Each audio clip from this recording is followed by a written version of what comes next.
Steam Next Fest has returned, and with it comes plenty of demos paving the way for some of the most interesting looking new games I've seen yet. One demo I've been playing non-stop is Neuralinks, a Pokemon-inspired, super difficult, turn-based battler.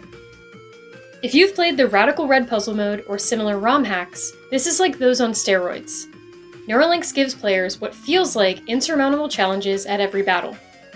Throw in meme culture and random fictional and non-fictional characters from history, with a ton of uniquely owned monsters and typings, this demo alone is jam-packed.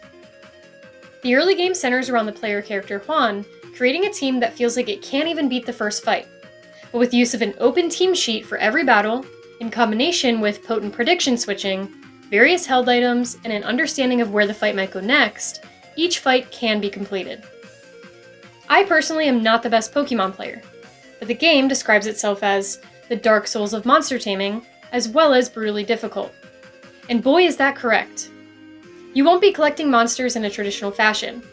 This is to keep your team always at a disadvantage, as the devs are able to curate teams you'll face that constantly have an advantage. And these monsters may seem somewhat familiar.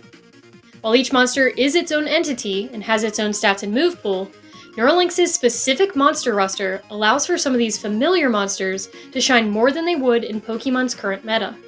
Take for instance Dewgong. That name sound familiar? It's not, because it's spelled differently. But this monster takes a naturally tanky Watermon, adds the Arcane typing, and gives it the tools to make it a way more attractive option than its Pokemon counterpart, Dewgong. This very tanky frog has a passive that increases its electrical strength, and stats that make it beefier. This might be immediately recognizable as a Bellibolt clone, but done infinitely better, with what feels like way higher defense stats and way better recovery, allowing for this charging passive to reach its full potential. One indicator that the player is doing something correct in battle is a pop-up of the defender you're battling that states that they are changing their strategy. This is Neuralinks recalculating the best line for them to win the battle, given progress made. Just like any other battler against real people, there are some tough 50-50s. Maybe you've been correctly switching around their switches. Well, you better hope you get that 50-50 right, because even 1 to 2 turns going wrong for you in a fight means instant loss. This is where the other part of their description comes into play. The fights that can wall you for days part. Sometimes you'll hit a stride, maybe a Mon or 2 Mons that you just know how to use, and you coast through a couple fights. Guess what? You're going to be in this next fight for 2 hours. But nothing feels better than when you win.